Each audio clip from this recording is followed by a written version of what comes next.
बालक बढ़ता गया, उसमें बल तथा बुद्धि का विकास होता गया और उस पर ईश्वर का अनुग्रह बना रहा। संत लूकस का सुसमाचार अध्याय 2 पद संख्या 40। क्रिस्त में मेरे प्यारे भाई और बहनों, क्रिसमस का समय है। प्रभु यीशु मसीह संसार में आने के बाद जो हमारे साथ उन्होंने जीवन बिताया, हम सबों की मुक्ति के लिए उन्होंने कार्य किया और उसी स्मरण में उनकी शुरुआत के जीवन के बारे में इन दोनों में हम सुनते हैं। किस प्रकार उनका जन्म हुआ, किस प्रकार उनका लालन पोषण हुआ। देखिएगा, आज का सुसमाचार में प्रभु यीशु की मुलाकात किसके होती है?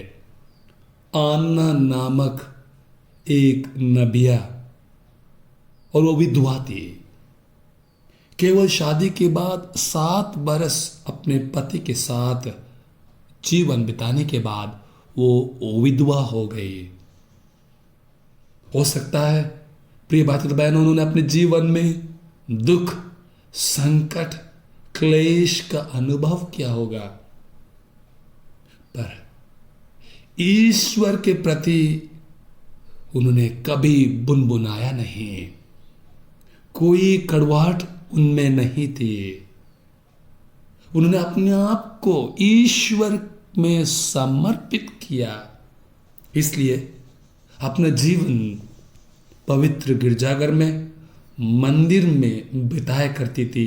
ईश्वर का पूजा करना, उनका उपासना करना, प्रार्थना में लगा रहना, उपवास करना, और इसी में वो अपना जीवन व्यतीत करती गई।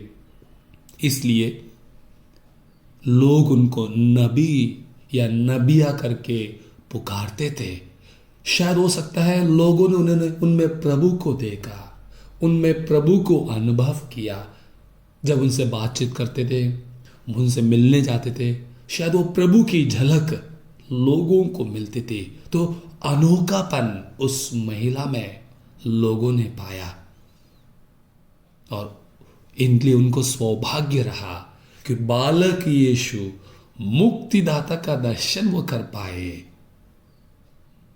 प्रिय भाई बहनों, दर्शन करने के बाद उन्होंने उस प्रभु के बारे में लोगों को समझाने के लिए, लोगों को बताने के लिए कोशिश किया। जी हाँ, हमारे जीवन में भी हम कितना दुख कष्ट लेते हैं।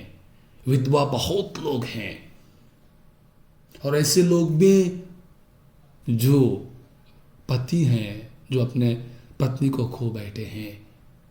जीवन में कितना दुख तकलीफ होता होगा। कभी कभी हम ईश्वर के विरुद्ध कड़वापन आता होगा। हम टोसते होंगे ईश्वर को, प्रभु ये आपने मेरे जीवन में क्यों किया। प्रिय भाई बहनों, आज का तो समाचार का उदाहरण है। प्रभु के कार्य महान है, प्रभु की लीला महान है।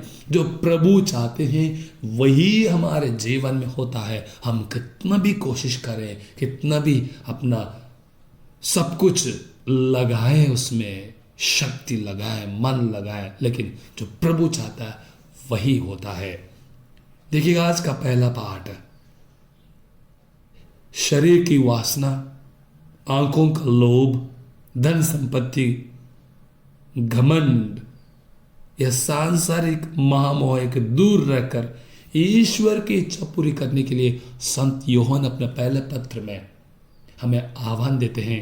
वो बच्चों के लिए अलग तरह से बतलाते हैं, युवकों के लिए, युवाओं के लिए, पतियों के लिए, पत्नियों के लिए अलग अलग तरीका से उनके अनुसार वो बतलाने के लिए कोशिश करते हैं।